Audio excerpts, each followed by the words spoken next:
I see there's still some people coming in. It's 4:30, so I'm going to go ahead and start. Hello, everyone. Welcome to my panel.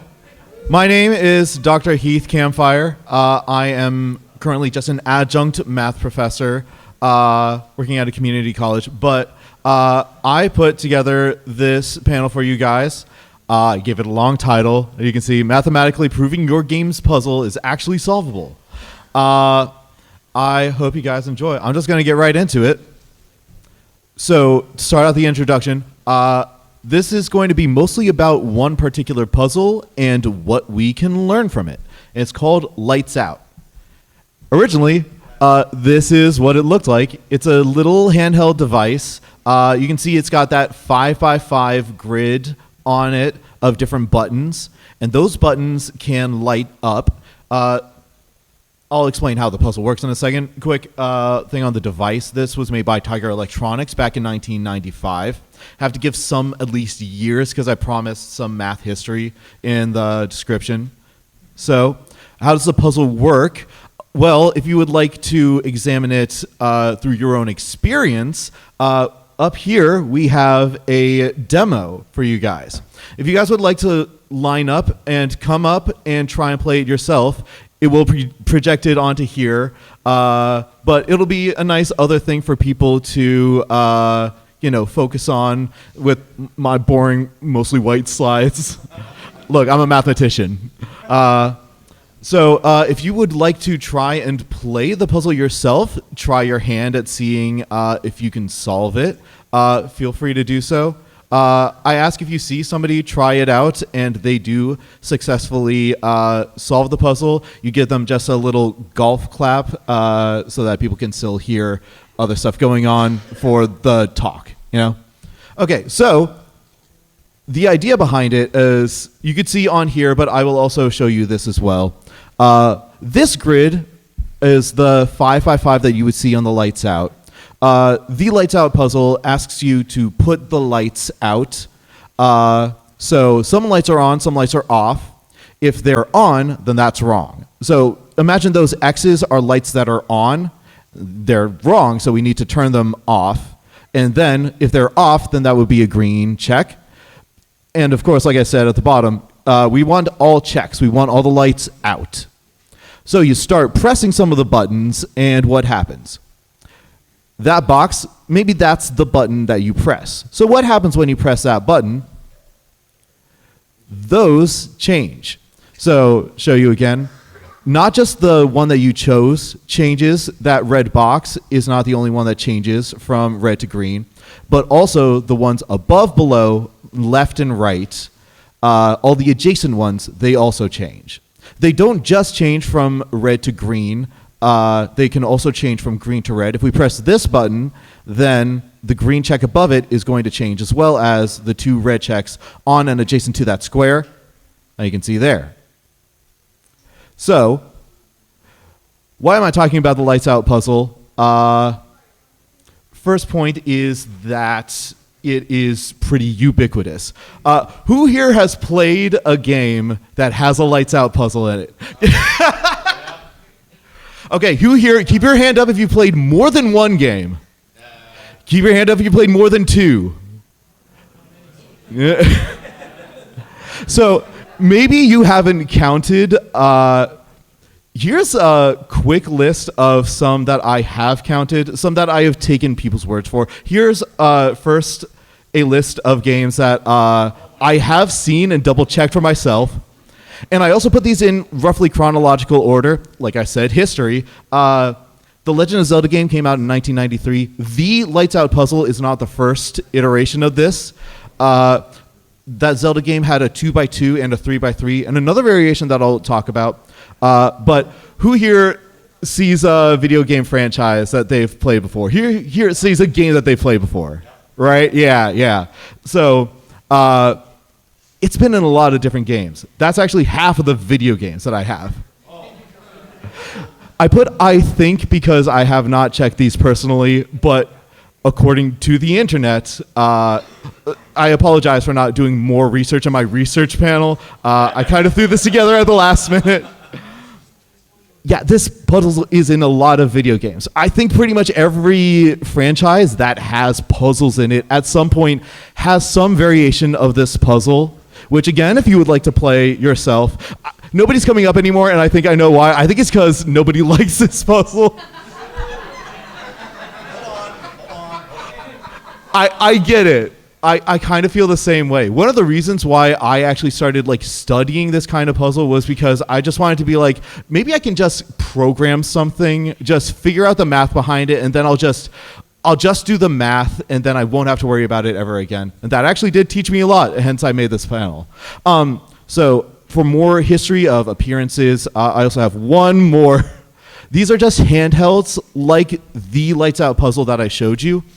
Some more history, probably. Nice.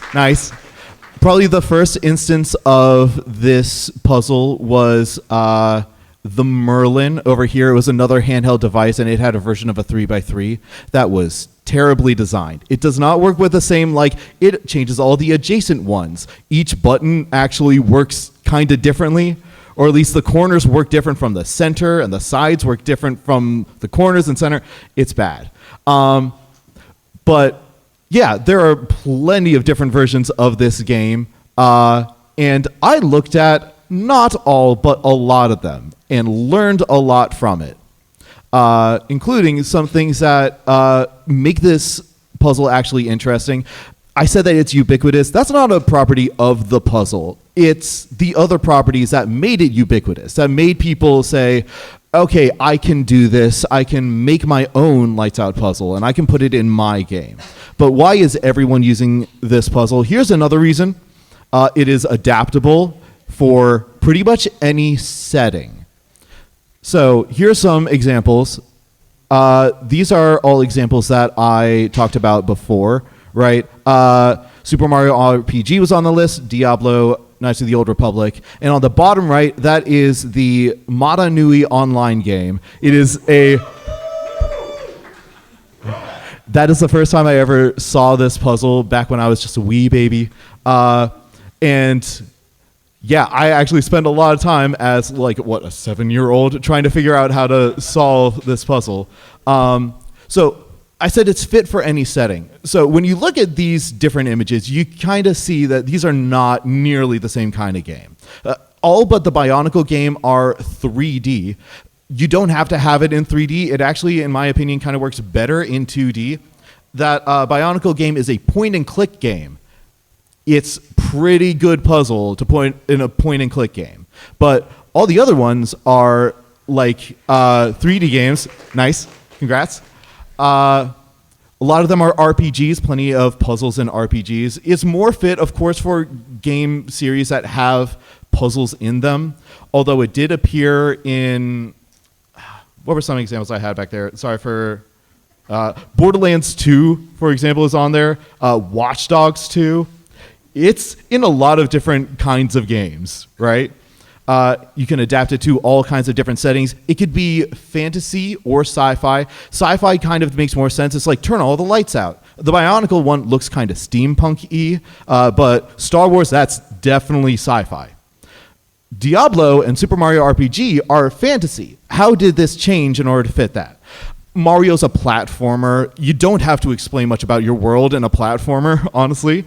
But for Diablo, the lights change from electronic lights to torches. And you change them with magic instead of electricity. You don't have to have any specific kind of setting to have a version of this puzzle. You don't have to have any specific kind of game to have a version of this puzzle. As long as it makes sense for puzzles to fit, you can make this puzzle fit into your game. Some other things to note, since I said I would talk about game design. You see Diablo Immortal, how there is fire going from one torch to the other ones. Game design, I don't have many specific slides for it. It will just be a couple comments I make along the way. Sorry, again, short on time. So pro move game design-wise that Diablo did was they helped show you the effect of what you do. You click on that middle one, and the lights go to the adjacent ones. You can clearly see the effect that your inputs have on changing the puzzle. That is very useful for helping players realize how your puzzle works and how they can themselves try and solve the puzzle. Not every game does that. Especially 3D games, it is very easy to forget that you should make sure that every part of your puzzle is visible so that people can understand what's going on. I don't have it. Well, actually, it will be in a future image, so I'll talk about it then. Other things that make this puzzle pretty ubiquitous, that make people like using it is flexible. So what do I mean about that is you can change a lot of different things about the puzzle. So here I have some images of different ways that the puzzle was changed in order to make a pretty new puzzle, but it's still, when you get down to it, it's still a lights out puzzle. So I did talk about like being able to see everything on the top right. That is Lego Star Wars, I think it's called the Skywalker Saga. In that game, if you go up to one of those statues to press that button, instead of statues lighting up, that would be weird, it spins around. I'll talk more about that in a second, but you can't see all the statues when you go up to press one of those buttons. If you go up and you want to know what is happening to all the statues when I press a button, one behind you doesn't move, but you don't know that by watching it because you're too busy looking the opposite way at the button you're trying to push. Minus points to the Lego Star Wars devs for doing that. That's not great. Especially that puzzle is pretty complicated. Instead of going through two states on and off, that puzzle has statues that spin around in 4 different directions. Yeah, so what happens with that puzzle is like the lights out puzzle where pressing one button affects the things next to it. You press a button for one statue, it spins that statue and the statues next to it. Not the third one that is on the opposite end that you can't see, but you can't even see that it doesn't affect that statue because, sorry. So that's one thing that you can change. You can change how many things that you go through. There don't just have to be 2 states on or off that you go through for a puzzle like this. That one on the top left, Link's Awakening, actually, by the way, came out even before Lights Out. I think I said that already. My bad.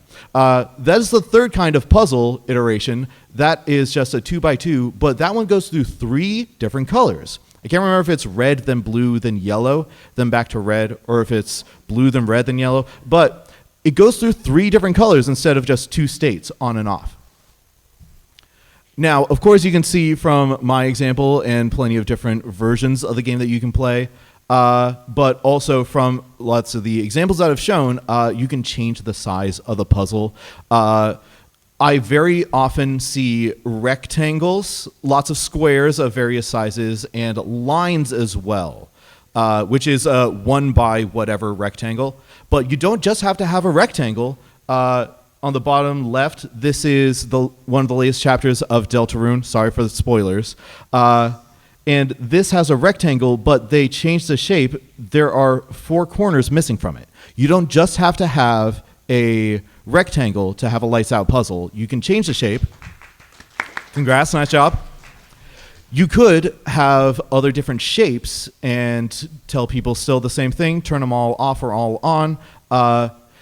And another game design thing that I haven't seen implemented, but I suggest if you're interested in maybe making your own game and making a lights out puzzle in it, you could have the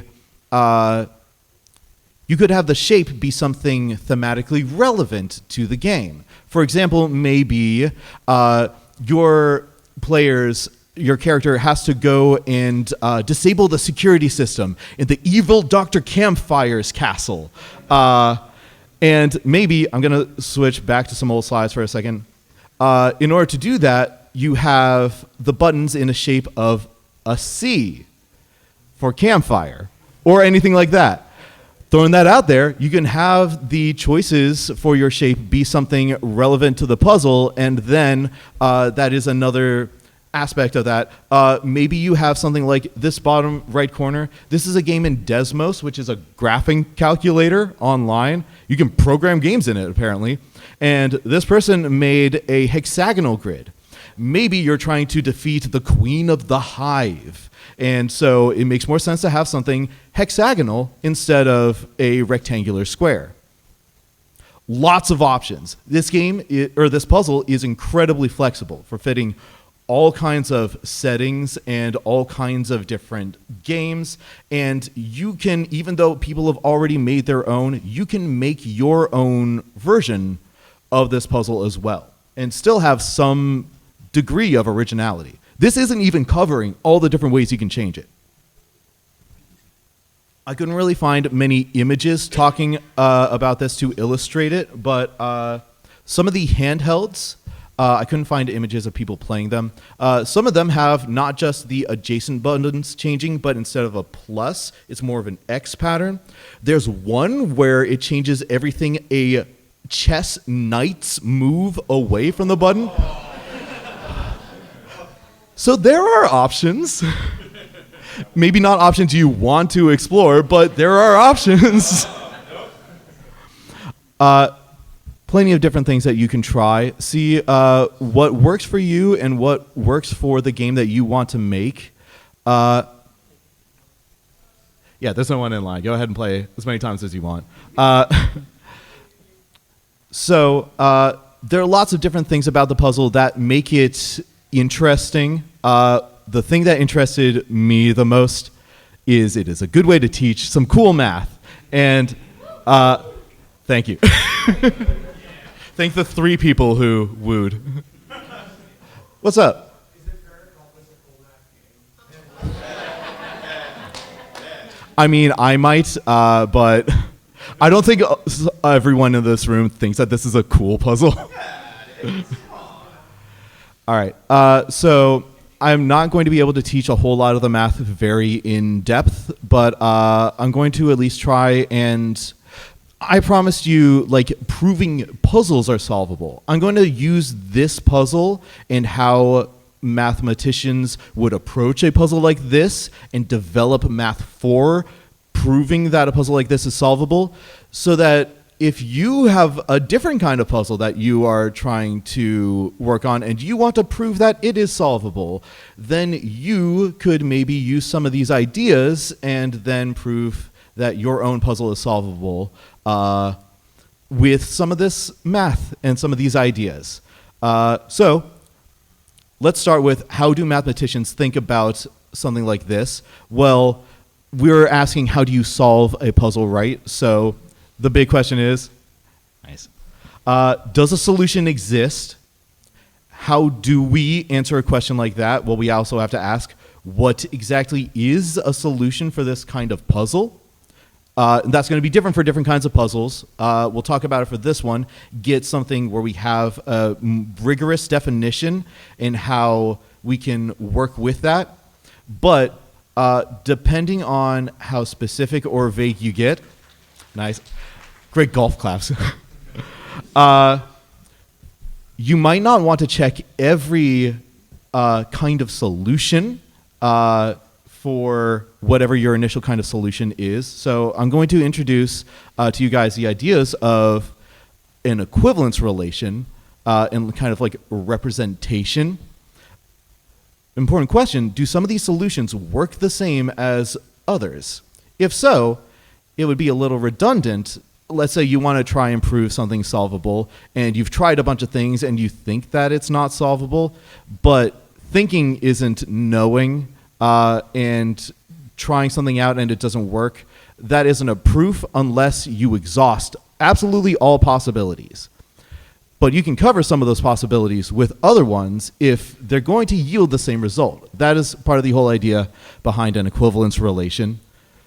So, how do we answer these questions? Well, we have to look at some basic facts of this kind of puzzle. Hopefully you can find some useful facts for your kind of puzzle, and that can help you answer these questions. But for this puzzle, we have some things going on. There are finitely many buttons that we are pressing. More if there is a bigger puzzle, but in any size, this is only finitely many buttons that we're pressing. And the timing does not matter. It's not going to matter for a lot of puzzles, but that is still important. And these are some important facts about this puzzle specifically. Some you guys can probably tell if you either play this game yourself or, So the first one is pretty obvious, so that's why I put it first. If you press any button 2 times in a row, then it has no effect. I showed you some other versions of this puzzle where if you press it 3 times in a row, you cycle through all 3 colors. You go back to the beginning. And the statues, if you press a button 4 times and it rotates from north to east to south to west and then back to north after those 4 button presses. So that 2 can change to another number, but there is some number that describes that. And we're just going to work with 2 so that we have a good example and so that we can think about this pretty concretely. This second fact is not nearly as obvious.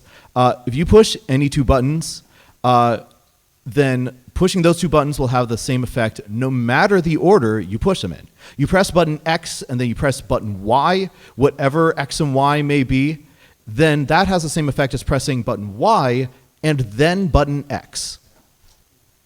That's really not obvious. If you think I'm wrong, go ahead and try it yourself. My friend Scott put a lot of time into programming this. So yeah.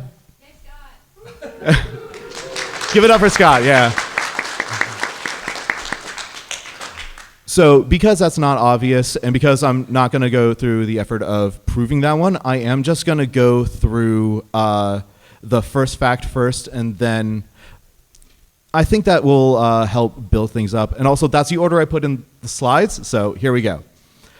So first thing is, what would a solution to this puzzle actually look like? We are only going to use a few facts at a time, and so we're starting with these 2 basic facts. So there are only finitely many buttons, and the timing doesn't matter. So if a solution exists, what would it look like? And the answer is a sequence of button presses. We don't have to worry about timing our presses, so that's good. We don't have to worry about when we press the buttons, except for the order in which we press them, which I actually pointed out that isn't going to matter. Nice job. But for now, we're just using these 2 facts to build that up. And we're only choosing from this finite selection of buttons. I probably should have included that in my kind of definition there, but this is the idea. So what actually does this look like if we want to work on this like a mathematician? Well, I'm just going to do this with a 2x2 because it's more compact and easier to follow. So let's say you have a 2x2 and we have these 4 buttons and we're going to label them A, B, C, D. If you had this puzzle where the top 2 you need to change but the bottom 2 are in the right position, let's say you're messing around with that puzzle, you write down what you do and you press the button A, C, A, B, C, C, D, D.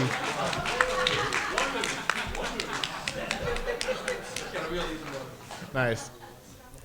So if you have this kind of puzzle and you write down these button presses and you figure out, awesome, that solves the puzzle. You did prove that this puzzle is solvable, but let's see if we can do something better. Because what if you keep pressing buttons and nothing happens? You still don't solve the puzzle. You could restart and try another sequence of puzzles, but there are infinitely many sequences of button presses, so it's going to take infinitely much time to try and go through all of them. That's impossible. So what do we do instead? Well, remember our question, do some of them work like others? Let's start working with the important facts that we know on top of our basic facts. So we're going to work with our possible solutions. There are sequences of button presses, but then we're going to refine this and essentially reduce things down. Some of these work the same. Nice. Some of these work the same as others, so let's see if we can get some representative reduced solutions and just look at those. And we're going to use this fact first, the fact that pushing any 2 buttons in a row has no effect. So this was our possible solution, and you can see at the beginning it contains AA in its sequence as well as CC. It, of course, also contains BB, but those are not next to each other. We're using the very obvious fact. The very obvious fact is if you press any two buttons directly in a row, then yeah, that has no effect. So we're just using this as is for now, but this is still going to be very useful and help illustrate the idea of what we're going for with this. So since this has AA and CC, and those have no effect, we can just take them out. What we're left with is ACAB DB. And we're going to look at what exactly we did here so that we can build some math from it. So we have AAA, that became just A. And we had a double C, and that just became nothing. There are no button presses there. So we had 3 button presses, and we turned them into 1. And we had 2 button presses, and we turned them into 0. Those numbers of button presses had the same effect. 0 didn't have the same as 1, but 3 had the same effect as 1, and 2 had the same effect as 0. What else can we build from this? Well, if 2 is the same as 0, that's what that little tilde means, and that means in this context, it has the same effect. We're using this to build math around this, but if 2 has the same effect as 0, then, well, 4 is 2 plus 2, which is going to be the same as 0 plus 0, which is 0. So pressing a button 4 times is going to have the same effect as pressing it 0 times. If we press a button 6 times, that's 4 plus 2, which is the same as 0 plus 0, so it has the same effect as pressing a button 0 times. Same with 8 and any even number, honestly. Pressing a button any even number of times has the same effect as pressing it 0 times. We built up pressing it 3 times is the same as 1. What about other odd numbers? Well, if we press it 5 times, then it's the same as 1 from the same logic. And pretty much any odd number, it's going to have the same effect as pressing it just 1 time. And all of them are going to have the same effect as pressing any other odd number. And also, by the way, every number is either even or odd, so pressing any button any number of times is going to ultimately have the same effect as pressing it either 0 times or 1 time. So, another note before I go on to building more of the math about this is because 0 is a reduction of 2, but also 4 and also 8, this ACAB DB is a reduction of infinitely many different possible solutions. Like possible solutions, again, are any sequence, and you can see there were some redundancies before. We can put in more redundancies to this. So the original one has just AAA at the beginning, but we could put in more, so it's AAAAA. We could put in more C's instead of CC. It could be CCCC, or it could be CCCCCC. We can keep adding as many A's as we want, even if we just had one button. With our original definition of solutions, we would have A, AA, AAA, AAAA. These are all different things. We can just keep adding infinitely more A's. That's infinitely many things to check, even if we just had one button. But now with this, we've reduced things down. So this one reduction is a reduction of infinitely many different possible solutions. That's a lot less things to check. That's infinitely many less things to check. As I'm going to get to, we still have infinitely many things left to check, which is what I'm building out right here. So we have these 3 important facts, basic and important. We put together and we built something I'm going to call a binary reduced solution, where we found out that if we have a sequence of button presses where we never have a button appear more than twice or more in a row, then that's going to be a binary reduced solution. That is a kind of possible solution, a kind of sequence of button presses, but this is now a subset that is much smaller and covers everything else. They represent all solutions. So we don't need to check all possible solutions, all possible sequences of button presses in order to check everything. We can just check these binary reduced ones. And we're going to boil things down even more, but for now, just talking about this binary reduced solution that we got, it is an example of what one would look like for the puzzle that we were working on. But we still have infinitely many things that we could check. According to this definition, it never appears more than twice in a row. We could still have AB, AB, AB, AB, AB, AB. These are all different possible binary reduced solutions, and I could keep adding more ABs, and that's going to be more solutions. That's still infinitely many. If we want to try and cover all our bases, that's still infinitely many bases. The idea for this is we get it down to something that we can check, at least with a computer. What I'm going to eventually boil this down to is something like binary. You still are going to want to have a computer check it, but a computer could check everything after this pretty quickly. And there is more math where you can do even more. But speaking of math, let's talk about some very cool math. Modular arithmetic. This is what I was building up to. I think some programmers probably that know what's going on with this. Yeah. Okay, so we're going to start with just how Zmod 2 works, if you know what that is. I appreciate your enthusiasm so much. This is my first time doing a panel, so I'm glad, first of all, so many of you are here and so many of you are interested in this. Thank you.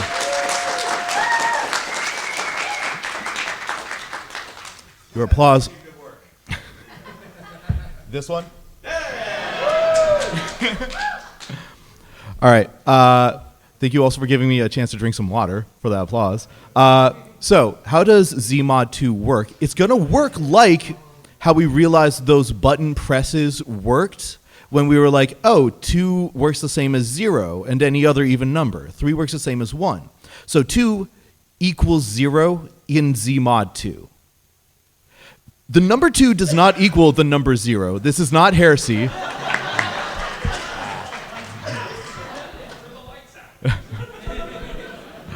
So I promise I know how math works. I know that 2 and 0 are not the same number. The idea is Zmod 2 is this weird extra setting that we can create from the integers. I'm going to use the word whole number for the most part instead of integer because people don't remember what that is. I believe in you. But we can put numbers exist in Zmod 2 and they work a little bit differently. We can talk about them working just like this. If you want to think of it as like how do just the numbers work and I don't have to worry about like 2 equals 0. So the idea is they're not equal, but they're the same. Right? Equal means that you're the same in all ways. And being the same, you can be just the same in one way, but not always. So Zmod 2, this is an idea of an equivalence relation. These two things are the same in this one way, but not every way. And it works essentially like the button presses did, like pressing it 2 times has the same effect as pressing it 0 times. So in that way, 0 is the same as 2. You can think of it like that if you would like to. All right. So if we have any even number, that's going to be the same as 0. Any multiple of 2, that's an even number. It's going to be the same as 0. So in Zmod 2, 0 represents every even number. And any odd number, which looks like a multiple of 2 plus 1, is going to be the same as 1. So 1 is going to represent the odd numbers in Zmod 2. And it can represent some other things. I'll talk about that as well. Every number, nice, is either going to be even or odd. So that means everything in Zmod 2, which is all of the different things that you're the same as if you just boil it down.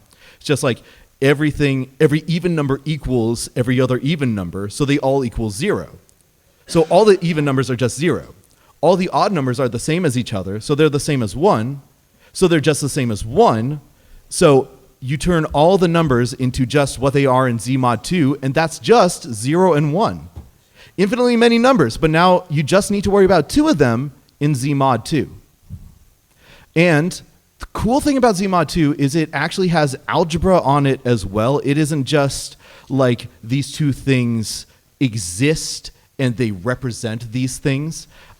They have addition and multiplication on them that works like addition and multiplication on normal numbers. So here's an example. If you add 1 and 1 together, you get 2. Everyone knows that. In Z mod 2, 2 equals 0.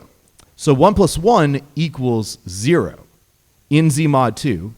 And remember I said that odd numbers are 1 and even numbers are 0. So that means odd plus odd equals even. Any odd number plus any other odd number is going to be an even number. You can use this to also determine things like 0 plus 0 is 0, even plus even is even. 0 plus 1 is 1, so even plus odd is odd. And you can even do multiplication to figure out even times even is even. Even times odd is still even, because 0 times 1 is still 0. And then 1 times 1 is 1, so odd times odd is odd. You can do even more with that because Z mod 2 is pretty useful for representing lots of different things, including logic. In logic, multiplication works a lot like combining things with and.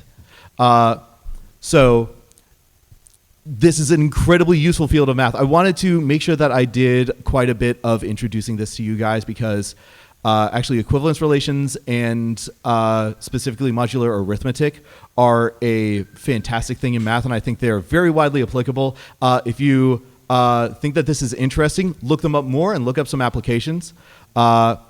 Here's some math that you can do, not just with Z mod 2, but you can actually talk about Z mod n, where we replace that 2 with another number. I said that there are some lights out puzzles that go through more than 2 states. If you replace the 2, and I still had it in red like twice when I was talking about the binary reduced solutions. If you're working with lights out puzzle that has it has n states instead of specifically 2, then you can use this math with Z mod n in order to help describe that. Z mod n, where instead of 2 being 0, that number n is 0, is useful for anything where you are cycling through n many different states. So imagine like a clock, for example, goes through 12 different hours. That would be math that you do in Z mod 12. So in Z mod n in general, n equals 0. If you aren't following along with everything because there's too many letters, through the second column, replace n with 12 to just have another concrete example. And just think of clocks. I'll have some stuff specifically talking about clocks, but we aren't saying that the number n, 12, for example, is 0, but in Z mod n it is. Same way, 2 is 0 in Z mod 2. So any multiple of n, any multiple of 12, for example, is going to be 0. So 0 is going to represent all, instead of even numbers, multiples of n. So all multiples of 12, for example, are going to be just 0 in Z mod n. So we had to have evens and odds, right? Where we not just had multiples of 2, but multiples of 2 plus 1 to represent that. How do we know we only need 0 and 1? If you divide a number by 2, then those are the only two options when you have the remainder. If you do long division, which I'm glad I'm talking about a puzzle nobody likes and then a field of math that nobody likes. But the idea is still there. When you do division and you have a remainder, that's what this number r is going to be. And we need to not just have multiples of n, but we need to have a remainder that we add to it to be able to cover all numbers, because remember, we want to cover everything. But if you divide by n, instead of just being 0 and 1, your remainder is going to be any number from 0 to n minus 1. And a number that has a remainder r is going to be the same as just r in Z mod n. So the number r, that remainder represents, like, if you cover all the remainders, then that covers every number in Z mod n. That's actually what I have here instead of that. So you need some number from 0 to n minus 1, something less than n. But if you do have that, if you do have all of those, then you cover every number in z mod n. So that's all you get. So there's only 12 hours on a clock. You have 12 o'clock, but that's the same as 0. You can imagine that being like 0 o'clock. And then you have 1, 2, 3, 4, 5, 6, 7, 8, 9, 10, 11, and then you go back to 12, which is 0. That's all there is. And this also has addition and multiplication that works like addition and multiplication with whole numbers for the most part. There's a weird thing with division if n is a number like 12, which is not prime.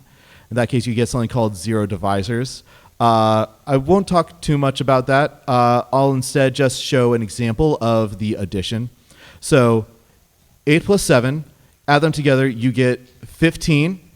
But since 12 is 0, we're working in z mod 12, then that's going to be just 3.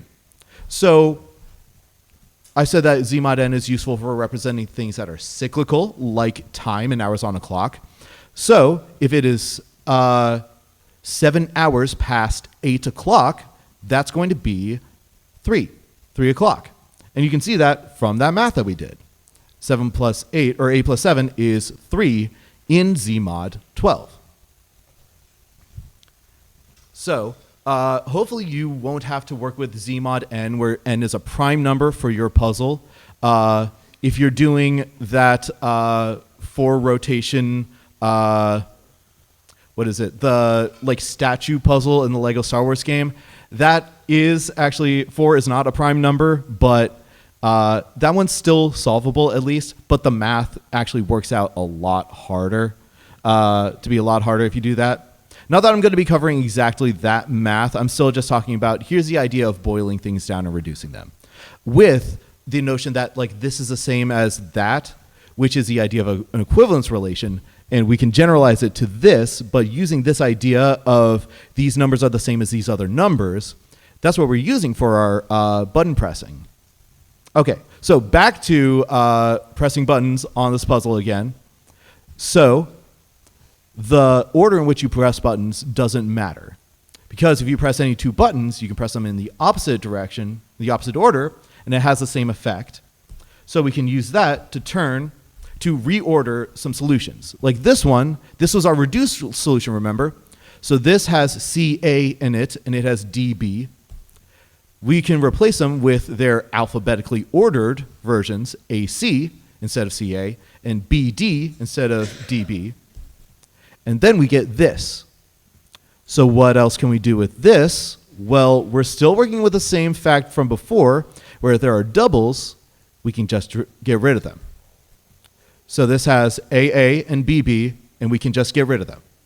So now we're just left with CD. You can solve that puzzle I showed you before, where it had 2 on, 2 off, with just 2 button presses. This solution, let's talk about other ways that we can write and represent this. So I just started with the ordering instead of the binary part of this, where I took the original possible solution we had, and I totally reordered it. So now it's AAAA, BB, CCC, D, which is 4 A's, 2 B's, 3 C's, and 1 D. We can put every possible solution or binary solution in order, because order doesn't matter. And ultimately, it turns out that the order in which you press them doesn't matter. It's just the number of times you press it, they don't matter. That matters. But not even that entirely matters, because all that really matters is whether or not you press it in a number of even or odd times. So ultimately, your solution goes from being ordered like this, where we just count the number of button presses, and then we take those numbers and take what they're representative in z mod 2. Even, 4 and 2 become 0 and 0, and 3 and 1, odd and odd, become 1 and 1.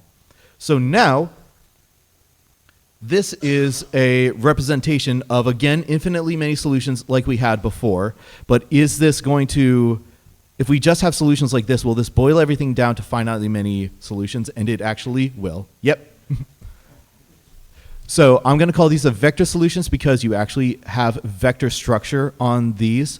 I'll talk a little bit about that, but using all of the facts that we found out, and it's just these 4 bits of information that told us that eventually you can just talk about solutions to your puzzle, and you just have vector solutions, these things that represent all the other solutions, and they are just these sequences of numbers of button presses for different buttons, but no number is 2 or more.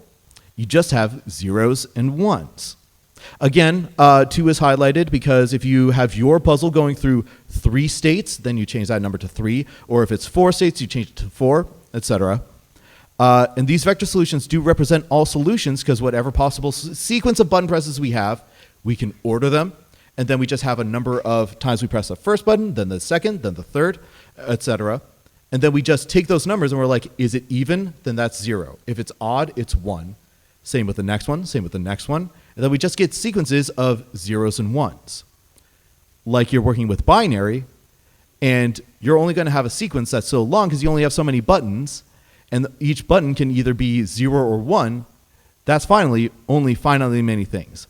So this is an example of vector solution for this, like I said, zeros and ones. And this is the only vector solution to this problem, which you could check pretty quickly just by, let me check the other, well, that would be 16, the other 15 of them for this example. And now we finally have it where there are finitely many things that we actually need to check. This is great if you have a computer who will do all of your checking of solutions for you. You probably, if you just try different things, will probably end up getting something. Not everyone had an algorithm. Not everyone was working forever on trying to solve these puzzles, but still figured them out. And so you guys know that these puzzles are all solvable. There's a reason to talk about the solvability of lights out puzzles specifically because let's talk about game design again. Let's say you're trying to make a puzzle like this, and you want to have it randomized like these do. So you say, all right, I want the lights to be random. First button, randomly, coin flip, is on for heads, off for tails. Okay, so this one's on. Randomly decide. This one's off. Randomly decide. This one's off. Randomly decide. This one's on. If you do that for a lights out puzzle, you might get a puzzle that is not solvable. As an analogy, building up a puzzle like this, where you randomly decide all of these lights, this would be like if you had a blank Rubik's Cube with no stickers on it, and you rolled a dice to decide what stickers to put on every one of the sides of the Rubik's Cube. That's not a good idea. But it would be really hard to prove that such a Rubik's Cube was not actually solvable, right? Well, now we have some ideas of how you might, if you're very adventurous and very interested in trying something like this yourself, figure out how you might try to prove that a certain configurations of stickers on a blank Rubik's Cube would actually be solvable. Or you could apply this to any kind of game of your own that you might try to make yourself. So, what else do I want? Oh, I have like 12 minutes. No, actually I have 22. Right, it goes to, 12. I promise I have a PhD in math. Okay. All right, so I don't quite have time to talk about all the math that's behind this specific puzzle. If you are interested, if you already especially knew all of the math that's here, then here are some other things that I invite you to check out on your own. Modular arithmetic, that is the thing that we were talking about with Z mod n, and I kind of only scratched the surface of it. It's very applicable to a lot of different things. I just talked about like on and off logic and like clocks, even and odds. There's so much more on there. I highly recommend checking that out. Equivalence relations, modular arithmetic is built on equivalence relations, so they're a kind of equivalence relation. But the whole thing where we took solutions and we were like, this is the same as this. I'm just going to take all of these things that are the same and boil them down to one representative of everything, and that's going to cover everything. That's kind of the whole idea of equivalence relations, and it's very, very useful for trying to check the solvability of puzzles. So I highly recommend checking that out. If you are specifically interested in the lights out puzzle, these are not as applicable to other kinds of puzzles, but they are applicable to lots of other things in the world. Check out linear algebra. That's the kind of math that has matrices. You have a matrix and you multiply it by a vector. With this puzzle, the vector solutions that we got, those zeros and ones, those are vectors. They even have like the vector structure of being able to add them together. And if you put a vector structure on the lights too, then you can turn a puzzle like this into a vector equation, and then you can use linear algebra to solve it. You can use a version of Gaussian elimination. Well, first, let me talk about adjacency matrix. If you want to, thank you. If you want to know what the matrix equation looks like, you can use some graph theory in the adjacency matrix to look that up. You might have to do that, especially if you build really weird connections between your lights, which ones affect which other ones. Gaussian elimination, that's kind of the algorithmic way of going through and trying to figure out whether or not something has a solution if it's a matrix equation. And something very useful for puzzles, although it's not linear algebra, is Burnside's lemma. It has a lot to do with like symmetries, how many things are symmetrical, and how that relates to how many different things a symmetry can like represent in a way. I'm not explaining that very well. I highly recommend Googling it, especially if you're interested in puzzles. And I wish I could talk more about them, but let's go on to what I'm sure a lot of you are curious about. How do you solve this puzzle? I am going to go over the idea behind how this method was developed, and this will not give you necessarily a unique solution, but this is going to be a nice algorithm for you to follow, and then you will be able to solve not just this original 5x5, although that's what I'm going to build here, but if you use the idea that I talk about, you'll be able to figure out how to make a like solution table to any other kind of lights out puzzle, or at least any kind of rectangular one. So let's say we go back to that original example puzzle that we had. The way we chase the light, this method is called light chasing, is you go to the top, or if you have something that's like wider than it is tall, go with like whatever the long direction is and start at one end of that. It's going to make it a lot easier, I promise, although a little more tedious. And you're going to go one row below it. Wherever there's an X, wherever there's something you need to change the thing beneath it, because it is going to change that thing up top. Like that. Now we go through the next row. You want to change these. So we press these button, and then you get this. If anyone wants to try this method on the puzzle, this could be a good time to try your puzzle solving skills. Although I will mention that this is not going to solve every puzzle. We're going to talk about how we finish this whole method. So let's keep chasing the light all the way down to the very bottom, and we get this over here. So maybe we start experimenting. We didn't touch any of the buttons on the top, so what if we start fiddling around with some of them and see what happens? So our original puzzle was green on the top, and then green, green, green, and then we had this row at the bottom that has some reds and some greens. We want to remember that, and then we want to try pressing that first button. That's what that box means. We're going to press that button on the top left. And what is going to happen when we do this? This change happens. And now to chase the light, we start going through, and we go bam, bam, bam, bam.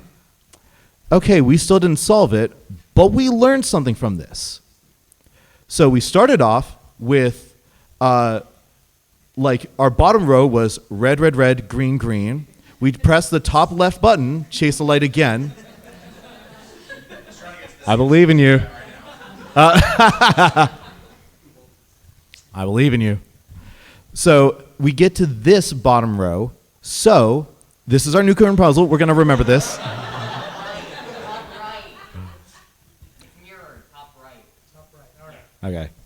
So we press the top left button, and then this bottom row changed to this bottom row. This one changed to this one. So which buttons changed? Well, X went to X, X went to check, X went to check, check went to check, check went to X. So that's no change, change, change, no change, change. In other words, if you count how many changes there are, then there was 0 change, 1, 1, 0, 1. And we got that from pressing this button on the top left.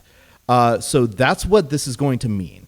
That box on the left means that we press the top left button, but then the 0, 1, 1, 0, 1, that's what buttons changed on the bottom row. We actually also know this. If we press the top right, these are the buttons that change on the bottom from just symmetry. You take a button, you flip it, then what you do on the top flips, and what happens on the bottom also flips. Remember I said that this has a vector structure. We can add these together. 0 plus 1 is 1. 1 plus 0 is 1. 1 plus 1 is 0 in Z mod 2, etc. So we add them together one by one. And we now know if we press the top left and top right, then we get on the bottom row, change, change, no change, change, change. But this still doesn't solve everything. But we're going to hold on to this info. This is going to be useful. Let's experiment a little more. Let's try pressing this top left button. So we're going to do that and chase the light, and the result will be that we end up with this. So now what changes? On the bottom row, we had change, change, change, no change, no change from pressing the second button on the top. So now that's another bit of info that we want to hold on to and keep. We're going to add it to this little table that we've got. But now if we look at this puzzle, we know how to solve it. We want to not change, change, change, not change, change. And that lines perfectly with 0, 1, 1, 0, 1 here. So if we press the top left button, then we go from this to this. And we solve the puzzle. And if you're curious what a complete table looks like, then this is actually all you need. Every one of these rows is, the box is the button that you press on the top, and the zeros and ones, those are the ones that you want to change on the bottom row. So if you want to not change, change, change, not change, change, you press the top left, chase the light again. For this one, if you want to, on the bottom, change, change, change, not change, not change, you press the second, and then chase the light. And anything that you have on the bottom will be on this table. You'll notice that this doesn't cover every combination of button presses. I never even press more than one button on the top. That's because some of these are redundant. And you'll also notice that this isn't every possible thing that you can have on the bottom. That's because a lot of these 5x5 puzzles can't be solved. I didn't write down any numbers, but out of curiosity, I'm going to do this again. So there are 25 buttons in a 5x5. So that is to the 25th power, or 33.5 million different combinations of on and offs that you can have on there. Only 2 to the 23rd of them are actually solvable. So out of that 33.5 million, there are 8.3 rounded up to 8.4 million that are actually solvable. The rest of those 33.5 million are not solvable. Don't just randomly stick stickers on your Rubik's Cube. So this is the method for solving them. Last slides. These are some videos and other things I found on the internet, and a friend who I helped program everything, Scott Williams.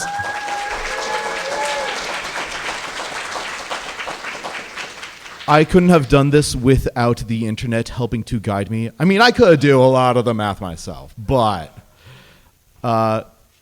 this is my LinkedIn. I don't really have a social media presence again. It's my name. Campfire is spelled Camphyre, not with an F. PhD. You know, that's actually the first time I've heard that. I just came up with it on the spot. Nice. Yeah, there's not much time for questions. There's 1 minute, less than that. So, what's up? Yeah, do you know if there's anywhere like online that we can see the proof that the order doesn't matter? That the order? Probably not. Honestly, especially with symmetry, you could probably just go through it yourself. The thing that is important is that there's just that plus shape of things that change.